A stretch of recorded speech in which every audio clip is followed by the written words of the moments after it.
నేను పెద్ద పిల్ల కడుపులో ఉన్నప్పుడు తల్లి అన్న చనిపోతుంది, పిల్ల అన్న చనిపోతుంది అని చెప్పారు 7th month అప్పుడు. తీసుకుపోయి వరంగల్లో మార్కెట్ దవాఖానలు వేసారు మా అమ్మ నాన్న.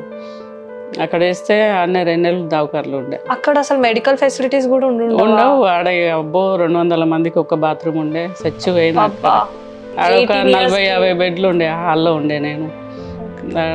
ఇంత పెద్ద పొట్టు ఉండే, బాగా బీపీ ఉండే, 110 కిలోలు ఎంతో వెయిట్ ఉండే, బాగా ఓవర్ వెయిట్ అయిపోయి ఇట్లా అయిపోయింది మొత్తం. మా నాన్న సంతకం పెట్టిండు తల్లి అన్న బిడ్డ అన్న చచ్చిపోతుంది అని అన్నప్పుడు. కానీ ఒక నెల రోజులు కంప్లీట్గా సాల్ట్ షుగర్ అన్నీ బంద్ చేసి ఏమి ఇవ్వలే నాకు. పాలకూర వట్టి అన్నంలో పాలకూర ఉడకబెట్టి ఇచ్చేటోరు.